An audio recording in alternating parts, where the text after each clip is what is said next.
Hello, my name is Hanna, and today I want to show you the exciting board game Pente and get you started on how to play. The Pente board game comes with everything we will need to play. Pente is a two-player game and includes two sets of Pente stones, yellow and blue. The Pente board itself is a 19 by 19 grid. Pente is played on the points or intersections, not the squares of the board. Pente stones are played one per turn. Pente stones may be played on any available intersection, including intersections obscured by the four decorative cutouts of the board. Once played, a stone never moves unless it is captured.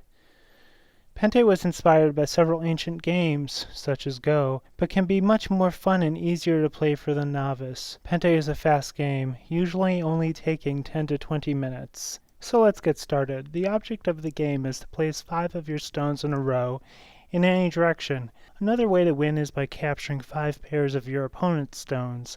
If you end up creating a row of more than 5 of your stones, or if you end up capturing more than 5 pairs of your opponent's stones, you still win. The opening move is made by the player with the yellow stones. A yellow stone is played on the center intersection of the board, marked with the star. The player of the blue stones may play on any of the intersections. The player of the yellow stones must make the third move at least 3 intersections from the center intersection. The game continues as each player attempts to form rows of stones while defending against their opponent's attempts to do the same. In Pente, as in other games, the player doesn't want to win only due to a simple mistake by the opponent. So when a player gets 3 unblocked Pente stones in a row, Open 3 is announced. The other player closes the open 3, blocking one end with an opposing stone. The threat could also be responded to through capture if available.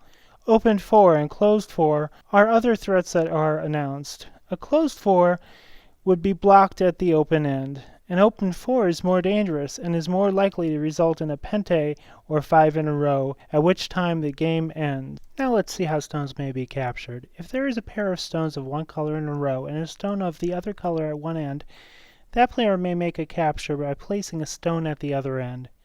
The pair is captured and removed to the border area of the board. Keep track of captures, since 5 or more pairs of captured stones results in a win. When 4 pairs of stones are captured, this is announced, 4 pair. By the way, there is never retroactive capture if the player whose stones were captured decides to play on the same intersections again. Likewise, it is safe to place stones between the opponent's stones in unvisited areas of the board.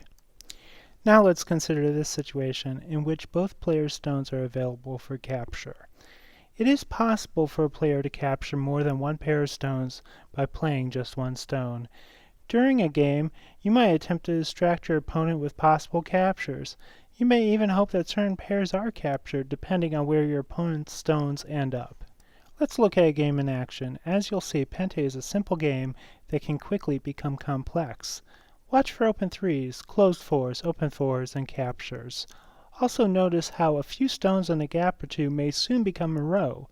While you play, be careful when placing stones so as to avoid disrupting the board with your hand movements.